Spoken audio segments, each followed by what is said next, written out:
नमस्कार दोस्तों, मेरा नाम है अमित और आप देख रहे हैं ज्ञान की फैक्ट्री चैनल।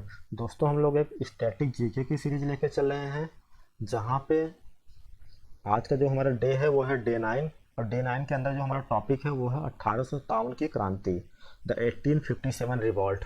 ये टॉपिक हम मैप की सहायता से भी पढ़ेंगे, जहाँ पे आपको समझने में बहुत ही आसानी होगी। और इसमें मैंने सारे फैक्ट को क्लियर करने की कोशिश की है। और ये वीडियो में भी थोड़ा लंबा हो सकता है, लेकिन आप इस वीडियो को पूरा देखिएगा, क्योंकि यहाँ पे सारा एक ही वीडियो में आपको कंप्लीट आपको मिल जाएगा। चाहे आपको कोई भी एग्ज़ाम आप दे रहे हो, डिटेल में मैं इस चीज़ को अच्छे से बताऊँगा। चाहे आप एसएससी का एग्ज़ाम दे रहे हो, एनटीपीसी का भी आपका सीबीटी 2 का एग्ज़ाम आने वाला है, यूपीएसआई का जो आपका एग्ज़ाम आने वाला है, मतलब मे भी पेपर हो जाए आपका इसी साल। ग्रुप डी रेलवे का पेपर होने वाला है। और आपका जो पेट, अभी यूपी के अंदर पेट को एग्ज़ाम को आपको क्वालिफाई करना है। अगर आपको यूपी की बहुत सारी वैकेंसियों के लिए अगर आपको अप्लाई करना है, जैसे कि लेखपाल की वैकेंसी हो गई, इस तरह की, तो वहाँ पे ये सारी चीज़ें आपको देखने को मिलेगी। अगर आप इसका पीडीएफ पाना चाहते हैं तो आप टेलीग्राम चैनल पे ज्वाइन कर सकते हैं। टेलीग्राम का जो लिंक है वो मैं डिस्क्रिप्शन में डाल दिया हूँ, आप जाके वहाँ से टेलीग्राम चैनल को ज्वाइन कर लीजिए। वहाँ पे आपको सारे पीडीएफ मिल जाएंगे। आप यहाँ पे देखिए, मैंने आपको क्या कर रखा है कि यहाँ पे 8 वीडियो मैंने आपको कवर करा रखे हैं। आज हमारा जो 9वां वीडियो है, computer basics company CEO founder. तो ये जितने भी टॉपिक आप देख रहे हैं मैंने इसको कवर करा रखे हैं अच्छे से। आप नहीं देखें तो आप, मैं डिस्क्रिप्शन में इसका लिंक दे दूंगा, आप देख लीजिएगा। और आपका पीडीएफ जो है इसका वो आपको मिलेगा टेलीग्राम चैनल से ही। तो हम अपने टॉपिक की तरफ आते हैं। तो जो आज का हमारा जो टॉपिक है वो है 1857 की क्रांति, द इंडियन रिवॉल्ट 1857। तो हम इसको पहले प्रमुख बिंदुओं के बारे में देख लेते हैं। देखिए, जब 1857 की क्रांति हो रही थी तो उस टाइम पे जो ब्रिटेन के प्रधानमंत्री थे वो थे पामस्टन। पामस्टन ब्रिटेन के प्राइम मिनिस्टर थे। मुग़ल सम्राट की बात करें तो दिल्ली के अंदर जो मुग़ल साम्राज्य का जो अंतिम दौर चल रहा था, उसमें अंतिम मुग़ल शासक बहादुर शाह द्वितीय थे। बहादुर शाह द्वितीय उस टाइम पे अंतिम मुग़ल शासक थे, हालांकि ये काफ़ी बुजुर्ग नेता थे उस टाइम पे। भारत के गवर्नर जनरल की मैं बात करूं तो वो थे लॉर्ड कैनिंग, क्योंकि 1858 के बाद आपका वाइसराय का पद शुरू होता है। इसके पहले आपका गवर्नर जनरल के पद रहता है। तो लॉर्ड कैनिंग भारत के आखिरी गवर्नर जनरल थे और 1858 के बाद ये भारत के पहले वाइसराय थे। मैं अगर बात करूं कि इस जो क्रांति थी उसका प्रतीक क्या था, तो उसका जो प्रतीक था वो कमल का फूल था और रोटी था। तो लोग एक दूसरे को देखकर इस क्रांति को आगे बढ़ा रहे थे। चलिए हम थोड़ा सा ओवरव्यू देख लेते हैं कि मैं इस टॉपिक में क्या क्या पढ़ाऊंगा आपको। मैं आपको बताऊंगा कि उस टाइम पे जो 1857 की क्रांति थी उसका क्या कारण रहा, प्रारंभ इसका कहाँ पे होता है, कहाँ से होता है, ये सारी चीज़ें हम आपको बताएंगे। इसका विस्तार भारत में कहाँ कहाँ से तक था, और बाकी ये असफल क्यों रहा या पूरी तरह से सफल क्यों नहीं हुआ, इसका जो रीज़न है, कारण है, ये हम देखेंगे। और इसके कुछ भारत के पक्ष में परिणाम निकल के आते हैं, कुछ ब्रिटिश के पक्ष में परिणाम निकल के आते हैं, तो वो भी देखेंगे। और बाकी जो इसका स्वरूप है कि किसने इस क्रांति के बारे में कौन कौन सी चीज़ें कही हैं, वो सारी चीज़ों को देखेंगे। तो हम कारण से स्टार्ट करते हैं अपने पॉइंट को। देखिए, उस टाइम पे बहुत सारे कारण थे, लेकिन हम पहले जो कारण पहले के थे वो हम देख लेते हैं। उसमें से आपका राजनीतिक कारण था, आर्थिक कारण था, सामाजिक और धार्मिक कारण था और सैनिक कारण था। राजनीतिक कारण की बात करें तो जो लॉर्ड डलहौजी की डॉक्ट्रिन ऑफ लैप्स या हड़प की नीति चल रही थी, इसमें क्या होता था कि जो भी राजा के पास उनके पुत्र नहीं होते थे और या तो वो किसी पुत्र को गोद लेते थे, तो वो साम्राज्य क्या होता था कि ब्रिटिश साम्राज्य में मिल जाता था। इसी को हम बोलते थे हड़प की नीति, डॉक्ट्रिन ऑफ लैप्स। यह लॉर्ड डलहौजी द्वारा चलाया गया था। आर्थिक कारण की बात करें तो इसमें सूखा की स्थिति में भी कर की वृद्धि हो रही थी, और वैसे भी कर की वृद्धि होने के कारण आर्थिक कारण एक प्रमुख कारण था इस विद्रोह का। सामाजिक और धार्मिक कारण की बात करें तो उस टाइम पे बहुत सारे दृढ़वादी सोच के लोग थे, और 1813 का जो चार्टर एक्ट आया था उसमें ईसाई प्रचार को अनुमति मिलने के कारण भारत में बहुत सारे लोग इससे नाखुश थे। तो इसलिए भी एक इसको कारण मान सकते हैं आप। सैनिक कारण की मैं बात करूं तो सैनिकों में क्या होता था कि 5:1 में भर्ती होता था। 5:1 का कहने का यह मतलब है कि इंडिया के अगर 5 लोग हैं तो उसमें एक ब्रिटिश का सैनिक होता था।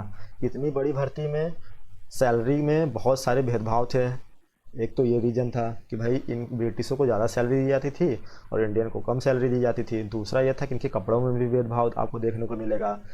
तीसरा आपका ये रीज़न है कि इनको जबरन काम कराया जाता था, इनको छुट्टी नहीं मिलती थी और कहीं भी युद्ध लड़ने के लिए इनको भेज दिया जाता था। तो बहुत सारे सैनिक में भी कारण थे।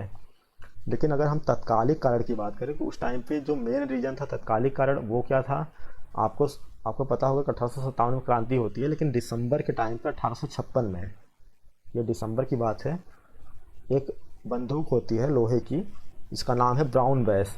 इसको क्या कर दिया जाता है, रिप्लेस कर दिया जाता है दूसरी बंदूक से। इस बंदूक का नाम है न्यू इनफील्ड राइफल, इस नाम को आप याद रखिएगा।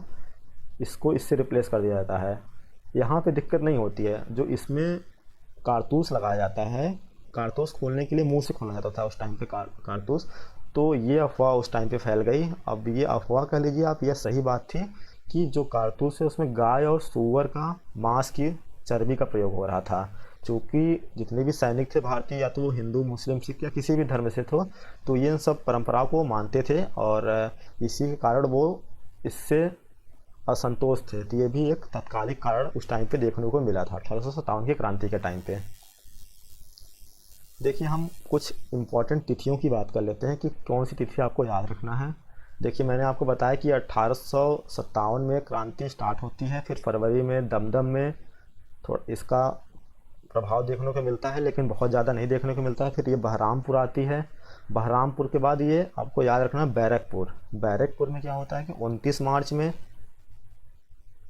मंगल पांडे, बैरकपुर छावनी, ये 34वीं नेटिव इन्फेंट्री बटालियन के सिपाही थे मंगल पांडे। इन्होंने क्या किया कि गाय की जो चर्बी थी उसको यूज़ करने से मना कर दिया और इन्होंने गोली चला के 2 जो ब्रिटिश अधिकारी थे उनकी हत्या कर दी थी। इसी के संदर्भ में इनको 8 अप्रैल को फांसी की सज़ा दी गई थी मंगल पांडे को, और पूरी छावनी को क्या कर दिया गया था, सील कर दिया गया था। तो आपको ये 2 डेट याद रखना है। आपको 9 मई का डेट नहीं याद रखना है। 10 मई में क्या होता है कि ये जो आपका क्रांति होती है वो मेरठ पे हो जाती है 10 मई को, और 10 मई में मेरठ से इसकी शुरुआत हो जाती है। तो वास्तविक अगर क्रांति की शुरुआत की बात की जाए तो वो 10 मई है। आप 10 मई आप आंसर में मारेंगे। और 10 मई मेरठ के लोग दिल्ली के ऊपर चढ़ाई कर लेते हैं और वहाँ पे पूरी तरह से कब्जा करके 11 मई को पूरी तरह से अधिकार कर लेते हैं वहाँ पे। और बहादुर शाह द्वितीय जो उस टाइम पे अंतिम मुगल शासक थे, उनको क्या कर दिया जाता है कि भारत का उस टाइम पे जो दिल्ली का जो शासन था उनके नेतृत्व में चलाया जा रहा था। तो उन्हीं के नेतृत्व में जितने भी स्वतंत्रता संग्राम के जो सेनानी थे उन्हीं के नेतृत्व में काम कर रहे थे। हालांकि मैंने बताया कि बहादुर शाह द्वितीय काफ़ी बुजुर्ग हो चुके थे, तो बख्त खां आपको देखने को मिलेगा, बख्त खां ने उनका असली नेतृत्व किया था, जो कि उनके सेनापति थे बहादुर शाह द्वितीय के। ये चीज़ मैंने आपको ऑलरेडी बता दी है कि 1857 का जो प्रतीक था वो कमल और रोटी था। तो ये चीज़ें मैंने आपको ऑलरेडी बता दिया कि कमल का फूल और रोटी का इस्तेमाल करते थे स्वतंत्रता सेनानी।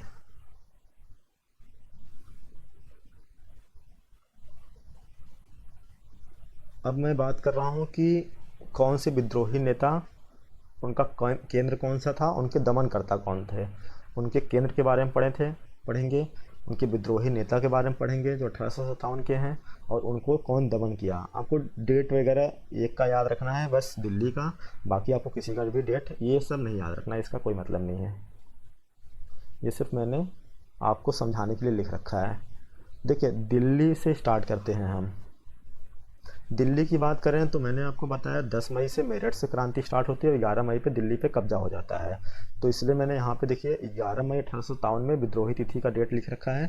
बाकी जो विद्रोही नेता थे दिल्ली में किसके नेतृत्व में किया गया, तो वो था बहादुर शाह द्वितीय जो कि अंतिम मुगल शासक थे, और इनके सेनापति बख्त खां के नेतृत्व में असली ये हो रहा था, क्योंकि बहादुर शाह द्वितीय काफ़ी बुजुर्ग हो चुके थे, तो असली नेतृत्व बख्त खां कर रहे थे।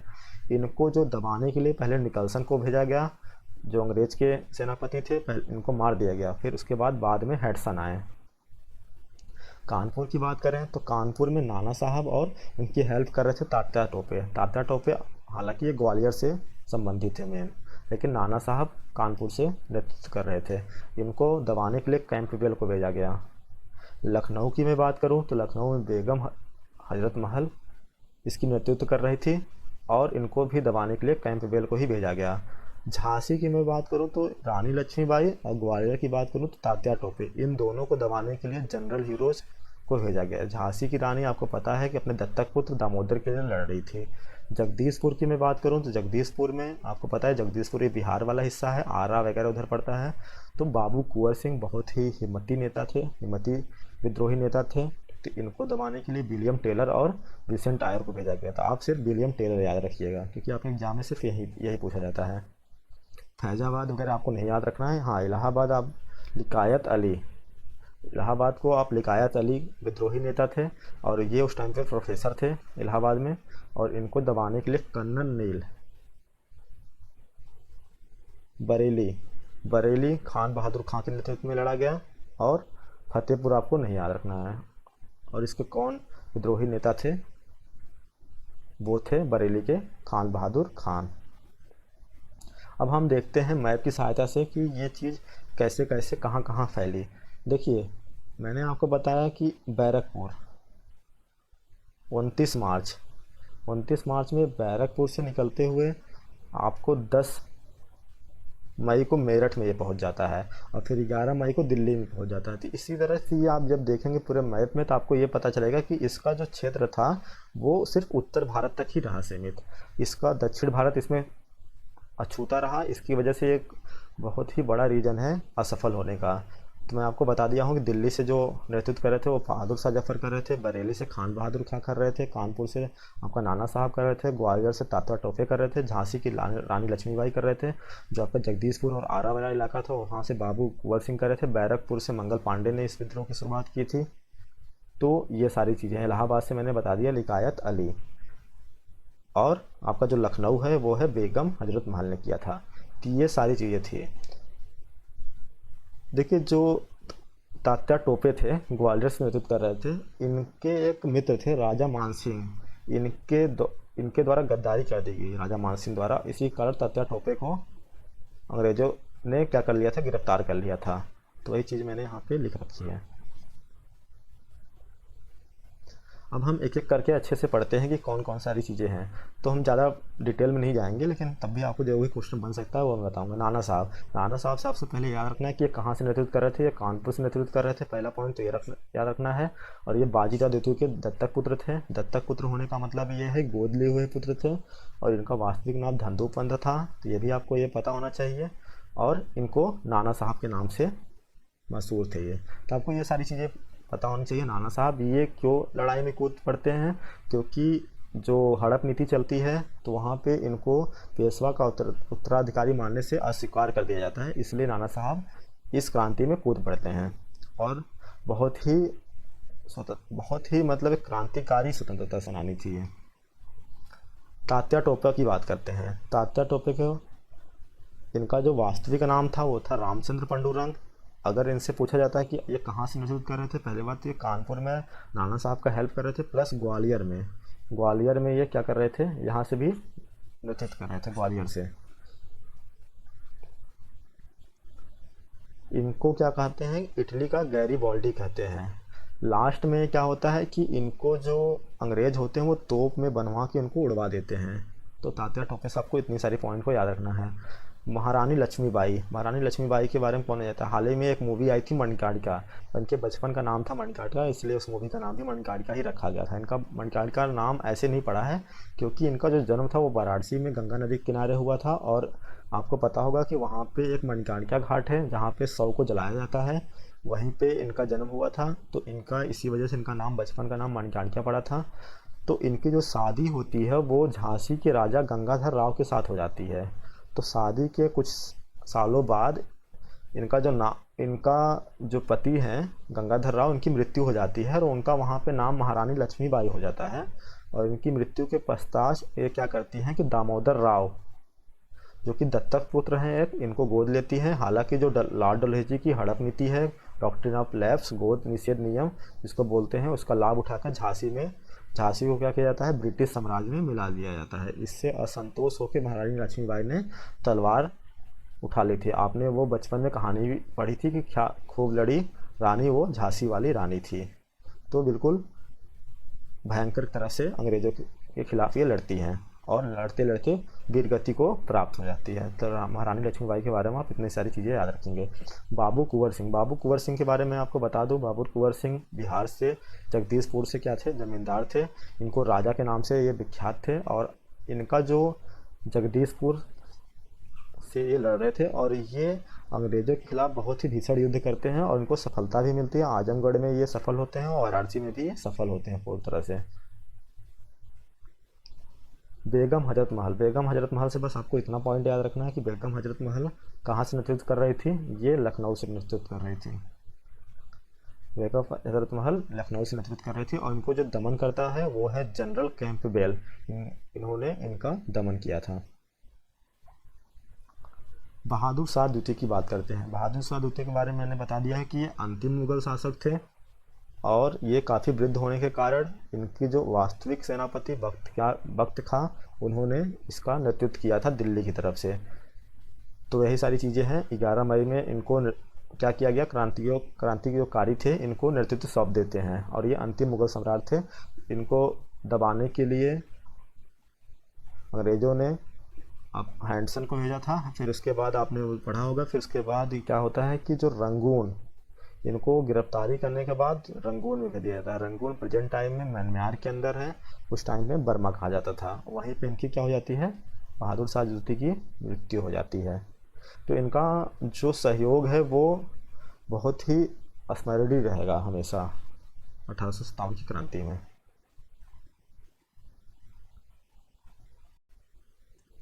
मंगल पांडे के बारे में कौन नहीं जानता है। मंगल पांडे से जुड़े हुए जो भी क्वेश्चन बन सकते हैं वहाँ पे मैं आपको बताता हूँ कि मंगल पांडे का जो जन्म होता है 1827 में होता है और कहाँ होता है ये आपको इम्पोर्टेंट है। ये बलिया ज़िले के हैं। अगर आप यूपी का कोई पेपर दे रहे हैं तो वहाँ के लिए इम्पोर्टेंट हो जाता है। बाकी रेलवे में भी इस तरह के फैक्ट पूछ ले जाते हैं। और ये भारत की जो आज़ादी की प्रथम लड़ाई थी उसमें विद्रोह करने वाले सबसे पहले आदमी थे ये, और उन्होंने ही गाय और सूअर युक्त चर्बी वाले कारतूस से लेने से इनको मना कर दिया था। और 29 तारीख को उन्होंने विद्रोह कर दिया था। और विद्रोह कहाँ पे किया था, बैरकपुर जो छावनी थी वहाँ पे विद्रोह कर देते हैं। और फिर उसके बाद 8 तारीख को इनको 8 अप्रैल 1857 को फांसी दे दी जाती है। फांसी इसलिए दी जाती है, विद्रोह करने के कारण इन्होंने लेफ्टिनेंट बाग और लेफ्टिनेंट जनरल 2 लोगों की गोली मार के हत्या कर देती हैं। तो इसके तहत कोर्ट मार्शल द्वारा मुकदमा चलाकर निर्धारित 10 दिन पूर्व ही 8 अप्रैल 1857 को फांसी की सज़ा दे दी जाती है। अब हम देखते हैं कि 1857 की जो क्रांति थी उसमें विफलता या असफलता का कौन सा कारण था। तो आप ये चीज़ समझ रहे होंगे, जब भारत में, मैं यहाँ पे रफली एक डायग्राम बनाता हूँ भारत का सपोज, तो यहाँ पे क्या था कि उत्तर भारत तक ही सीमित था। पहला रीजन तो यही था कि पूरे भारत में नहीं फैला था, एक तो रीजन ये था। दूसरा ये रीजन ये था कि इससे जो विद्रोही जुड़े हुए थे इस आंदोलन में वो सिर्फ नीचे के तबके के लोग थे या मिडिल क्लास फैमिली थी। इसमें अपर क्लास फैमिली ने बढ़ चढ़ के हिस्सा नहीं लिया था, एक ये भी कारण था। और विद्रोहियों के पास कोई विचारधारा नहीं थी कि मतलब कौन से किसके नेतृत्व में करना है या क्या हमारा हित होगा, कौन सी चीज़ हमको चाहिए, ये सारा चीज़ों का उनके पास अभाव था। दूसरा क्या था कि उनके पास कोई सुनियोजित कार्यक्रम नहीं था। तीसरा कारण आप ये भी कर सकते हैं कि इसका विफलता कारण कि अंग्रेज अत्याधुनिक हथियारों से लैस थे। उनके पास एक से हथियार थे और भारत में उस टाइम पे जो विद्रोही थे उनके पास बहुत ज़्यादा थी। तो तलवार थे, भाले थे, इसी तरह के सारी चीज़ें थी। और क्योंकि मैंने बताया कि इसका जो प्रसार था वो देशव्यापी नहीं था, वो कुछ ही उत्तर भारत के कुछ ही हिस्से में रह के सीमित था और दक्षिण भारत तक इसकी रीच ना होने के कारण ये जो विद्रोह हो जाता है वो असफल हो जाता है। इसमें क्या होता है, शिक्षित भारतीयों का सहयोग नहीं मिलता है। मैंने आपको बताया जो अपर क्लास होती है उस टाइम पे, जो धनी लोग होते हैं उनका इसमें सहयोग नहीं मिलने के कारण ये विद्रोह विफल हो जाता है। और इसमें ऐसा नहीं कि सारे के सारे चीज़ विफल हो गई, इसमें कुछ अच्छे परिणाम भी निकल के आए। उन सब चीज़ों को हम देखते हैं, जैसे कि सेना को क्या किया गया, पुनर्गठित किया गया। अभी क्या सेना क्या रूप था, 5:1 था, इसको चेंज किया गया था। बाकी कंपनी का शासन समाप्त कर दिया गया था। जो ईस्ट इंडिया कंपनी थी उसका शासन समाप्त करके ब्रिटिश क्राउन के हाथ में सत्ता को सौंप दिया गया था और नया शासन नीति को लाया गया था। नया एक रूल लाया गया था, उसके तहत ये शासन किया जाएगा भारत में। और जो भी शासन होगा वो लंदन से होगा, कहने का मतलब ब्रिटेन से होगा। बहुत सारी चीज़ों में परिवर्तन हुआ था, जैसे कि जो भी साम्राज्यवादी नीति में परिवर्तन हुआ था आपको देखने को मिलेगा, प्रकृतिवादी के नेतृत्व में उसमें परिवर्तन मिलेगा। तो बाकी सबसे जो मेन रीजन था उसमें भारतीयों को ये लाभ हुआ कि ईस्ट इंडिया कंपनी का समाप्त हो गया, और भारतीयों के दिल में जो स्वतंत्रता का एक चिंगारी दहक रही थी, अब वो आग बरस रही थी उनके दिलों के अंदर। तो ये सारी चीज़ों आप यहाँ पे विद्रोह का परिणाम आपको यहाँ पे देखने को मिलता है। और जो भारतीय और अंग्रेज़ों के बीच क्या होता है, घृणा की एक भावना उनके बीच में आ जाती है कि भारत के लोग अंग्रेज़ों से अब घृणा करने लगते हैं। पहले उनके साथ सैनिक में भर्ती हुआ करते थे, ये सारी चीज़ें थी। अब यहाँ पे जब इस विद्रोह हुआ तो कुछ कमीशन बैठाए गए ब्रिटिश सरकार द्वारा। उसमें से आपके दो इम्पोर्टेंट कमीशन है, एक है पील कमीशन, दूसरा है रॉयल कमीशन।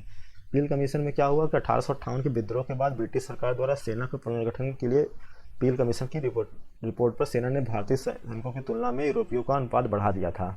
मैंने आपको ये पॉइंट पहले ही बता दिया कि अभी जो पहले 5:1 का भारत और ब्रिटेन के सेना के प्रति जो रेशियो था उसको अब चेंज कर दिया गया था, अब अनुपात बढ़ गया था ये।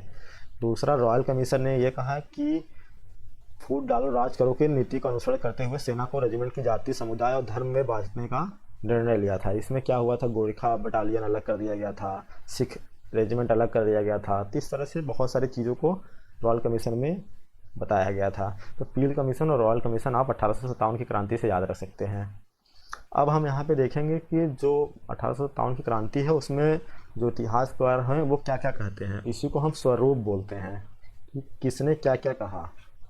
जैसे कि मैं अगर बात कहूँ, ये पूर्णतः सिपाही विद्रोह था। मतलब कहने का मतलब इसमें ऐसा नहीं था कि आम पब्लिक हिस्सा ली थी, ये विदेशी इतिहासकार का मानना था। उनमें कौन से थे वो, सर जॉन लॉरेंस आप याद रखिए, लॉरेंस और सीले ने कहा कि ये सिपाही विद्रोह था, ये कोई आम आदमी का विद्रोह या मतलब आम जनता का विद्रोह नहीं था।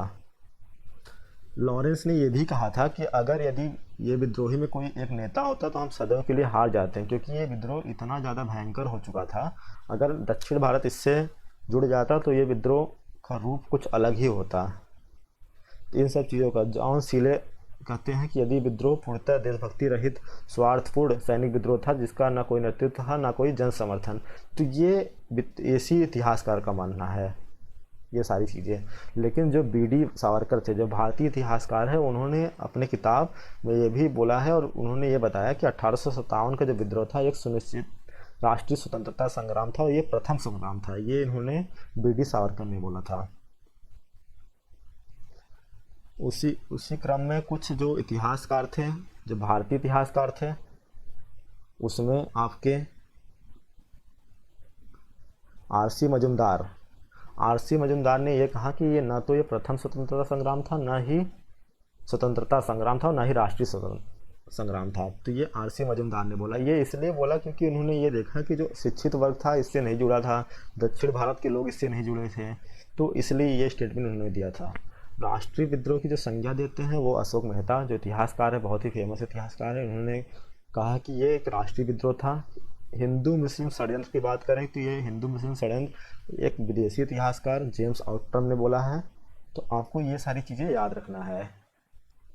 तो अगर आप ये वीडियो को आप पूरा देख रहे हैं तो आपको पता चल गया होगा कि आपका एक भी क्वेश्चन बाहर नहीं जाएगा। कैसा लगा वीडियो आप नीचे कमेंट बॉक्स में अपने कमेंट को लिख के बताएंगे। जो भी अगर कोई भी डाउट है तो आप ज़रूर पूछिएगा। कैसा लगा लाइक करिएगा, अगर अच्छा लगा है दोस्तों के साथ शेयर करिएगा और चैनल को सब्सक्राइब कर लीजिएगा। और हाँ, इसका PDF आपको टेलीग्राम पे मिल जाएगा। और टेलीग्राम का चैनल का जो लिंक है वो मैं डिस्क्रिप्शन में डाल दूंगा, आप जाके वहाँ से देख सकते हैं। और बाकी जो भी प्लेलिस्ट के अंदर जो भी वीडियो पड़े हैं तो आप जाके चैनल के प्लेलिस्ट में देख सकते हैं। चलिए हम आपसे मिलेंगे अब नेक्स्ट वीडियो में। तब तक के लिए टेक केयर, बाय बाय।